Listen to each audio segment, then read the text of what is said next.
through the circle of elites they're rolling in. Bro. The first party took place over the labor. Yo, is that Usher? Still connected through the What type circle of elites. What type of moves is he in, man? Oh, nah, he was definitely an avid attender of Diddy parties, man. Diddy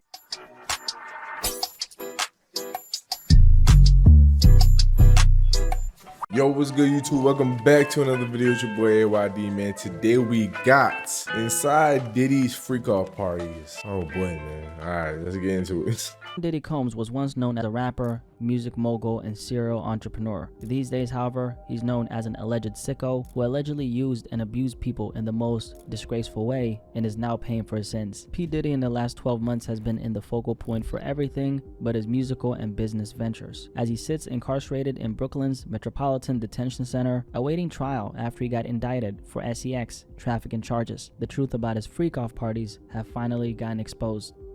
Sean Diddy Combs has been a mogul in the music industry for over 30 years. He's played a part in the careers of some of the most successful names in hip-hop. While music has been what the majority of the public recognize him for, things have been a little different behind the scenes, as most of his peers know him as a strategic event planner who puts together some of the best parties in the music industry. Some of those parties were highly documented celebrity events like the all-white parties, while others were not so documented and illegal for that matter.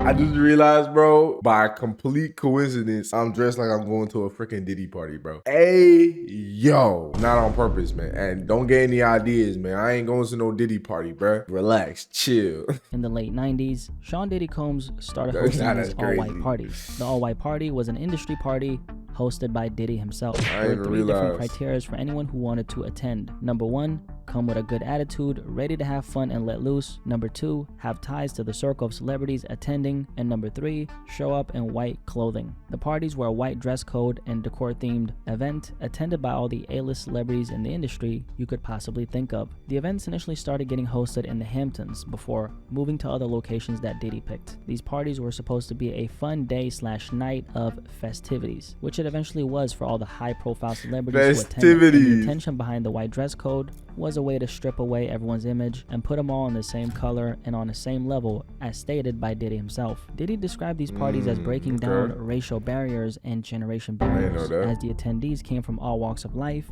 different ethnic backgrounds and racial backgrounds, but they were all still connected through the circle of elites they're rolling in. Bro. The first party took place over the labor. Yo, is that Usher? Still connected through the circle of elites. What type of moves is he in, man? Oh, nah, he was definitely an avid attender of Diddy parties, man. Diddy reportedly the invited freak-off, 200 she was going people crazy. to I'm already barbecue at his knowing. new Hampton home. The guest list was fairly diverse, hip-hop and R&B artists taking up most of the space, along with some of the biggest actors on top of that. A young Leonardo DiCaprio, I would have gone just for them finished girls. recording Titanic at the time, was one of the guests. Everyone who was a somebody in the entertainment business was invited to the all-white party. These events helped the music mogul raise his profile in the industry, something he took great pride in. They won't even give me a permit for the parties, man. They don't want me to throw the parties no more. But we ain't gonna stop. We gonna keep on having fun, bringing people together from all walks of life. Oh, I'm a savage. Whatever I want to do, you get. Damn, relax, man. What the hell? The parties boosted Diddy's public image and equipped him with enough connections to run these parties between 1998 and 2009 when the last one took place. The very much publicized all-white parties are, however, not to be confused with the so-called freak-offs. These after-hour activities were not so known by the public. It was the party. So it's two different things. Drugs and baby oil are at the top of the headline. That means I am going to the Diddy party.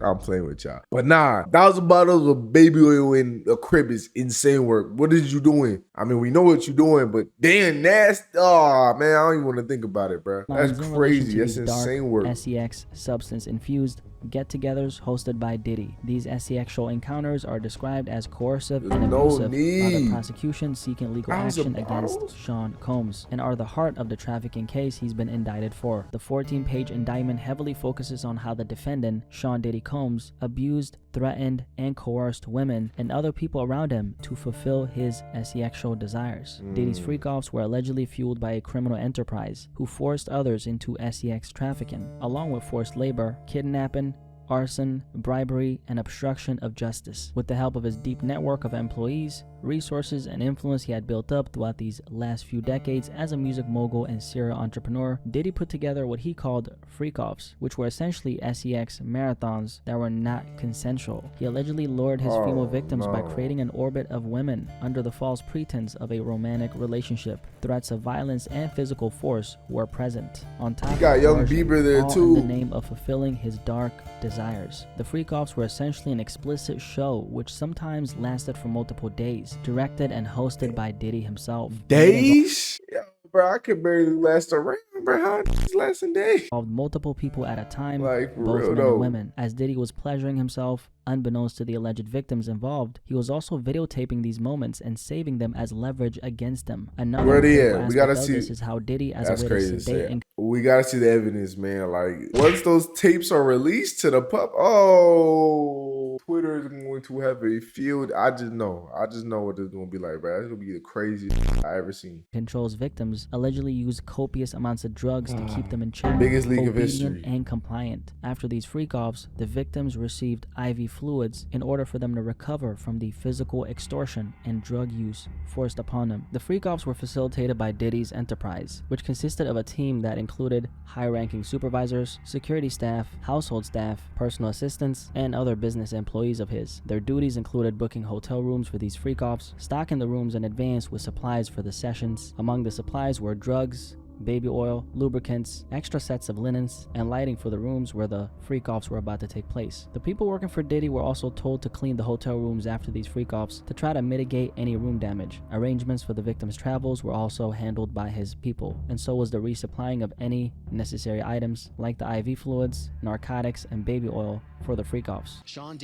How bored do you have to be to do this? Oh, his just got raided. Oh, that's what I call a raid. Law enforcement seized a lot of these supplies in March 2024 during a search of Diddy's various residences in Los Angeles and Miami. Diddy had his people handle basically everything for him. Any payments that were made to the SEX workers involved were all done in cash, which was delivered in large sums all over the United States. All Diddy had to do was arrive and it was game time. The emotional, verbal, and physical abuse the alleged victims were subjected to is a big focus in his case. The indictment against Sean Combs states that he maintained control over his victims through not only physical violence, but promises of clear opportunities, on top of threatening to withhold any financial support that they were receiving by means of coercion. Those means included tracking their whereabouts, dictating how the victims dressed and appeared, monitoring their medical records, controlling their housing, and propping them up with substances to establish control and preserve dominance over them. During and separate from these freak-off sessions, Diddy, among other things, hit, kicked, threw objects, and dragged his victims by their hair. These assaults resulted in serious injuries that took days and sometimes weeks to heal. On top of this, any resistance to participate in the freak-offs led to... I'm confused though, like, okay, now he gonna get into it. So I was gonna say how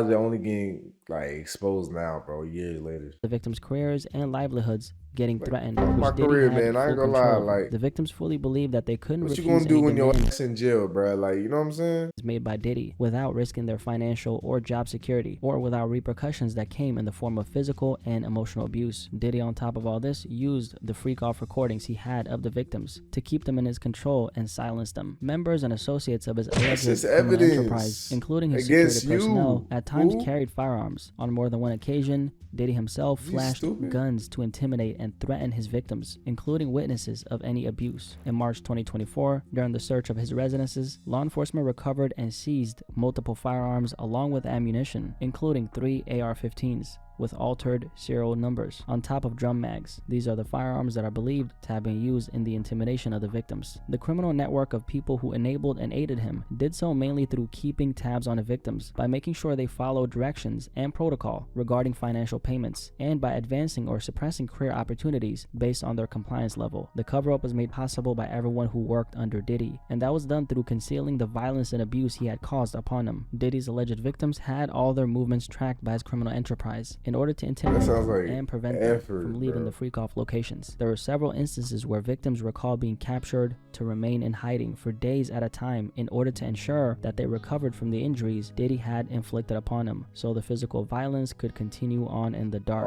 Anyone who attempted to flee was then contacted and located by his employees. Any of his employees who witnessed his abuse and questioned Diddy's authority or reputation were also listen, this is all true, bro. Lock this man's up ASAP. Life in prison for sure. assaulted to ensure their silence. These acts included physical violence, kidnapping, and arson. In late 2023, following the public allegations of Diddy's crimes in regards to the statements that were made by his ex-girlfriend Cassie Ventura, as his reputation was threatened by negative publicity, the alleged victims and witnesses in his case were pressured to stay silent through means of bribery by Diddy's enterprise. They were told not to report what they knew or experienced to law enforcement and to provide false narratives of the events that took place if it came down to it. Diddy recorded these incriminating phone calls and they were eventually retrieved by law enforcement. This man's a weirdo, I ain't gonna lie. The freak-offs are essentially described as a horror show that was elaborate and produced sex performances where anyone involved ran the risk of getting propped up with drugs on top of coerced using physical violence. These freak-offs left the alleged victims so exhausted they had to be given fluids just to recover. Diddy then used all the videos as leverage against anyone who participated and kept them silent and traumatized for years. The end for Diddy is near though, as he is incarcerated and as the government launched an extensive investigation into the life of Diddy with the intention to uncover the dark realities he put his victims through. Anyway, if you made it this far, drop a like since you enjoyed the video and subscribe if you're new here. Man, bro, yo, this guy makes me sick, man. Listen, that being said, I'm gonna catch y'all in the next video. Peace.